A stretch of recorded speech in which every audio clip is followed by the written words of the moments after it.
نون league اور establishment کے ساتھ کوئی مذاکرات نہیں ہو رہے، سیاسی دباؤ اور انتقام کا نشانہ بنایا جا رہا ہے، مگر ہم دبنے والے نہیں ہیں، کسی انکوائری سے نہیں ڈرتے۔ سابق اسپیکر قومی اسمبلی اسد قیصر نے صاف کہہ دیا۔ پشاور میں ایف آئی اے دفتر کے باہر میڈیا سے گفتگو میں اسد قیصر نے کہا، ہم اداروں کا احترام کرتے ہیں۔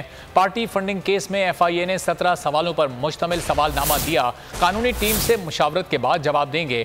اسد قیصر نے کہا کہ حکومت نے مارشل لاء کو بھی پیچھے چھوڑ دیا، عمران خان کا ہر جلسہ پہلے سے بڑا ہوتا ہے۔ کل کے جلسے کا بلیک آؤٹ کیا گیا۔ حکومت کا یہ خیال ہے کہ اس ذریعے سے جو ہے نا یہ اپنی تحریک سے پیچھے ہٹیں گے۔ ان کا یہ خیال ہے کہ یہ جو ہے نا دباؤ میں جائیں گے، یہ ان کی غلط فہمی ہے۔ یعنی کل آپ لوگوں نے دیکھ لیا کہ اتنے حالات میں بھی پشاور جو ہے نا ایک پورا کل نکلا ہوا تھا، پشاور ایک بہت بڑا کامیاب جلسہ رہا، اور عمران خان جتنے جلسے کر رہے ہیں ہر دن جو ہے نا اس سے بڑا جلسہ ہوتا ہے۔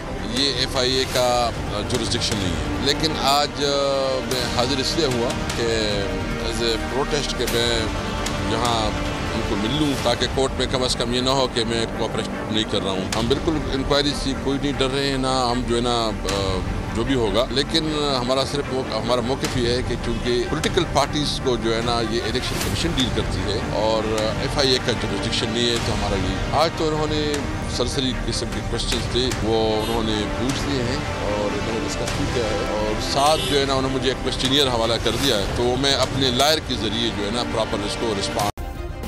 سبسکرائب کریں اور بیل دبائیں تاکہ کوئی خبر رہ نہ جائے۔ سب سے زیادہ ویوز، سب سے زیادہ ریلز اور سب سے زیادہ ریٹنگ کے ساتھ بول اب بھی نمبر 1 پوزیشن پر برقرار۔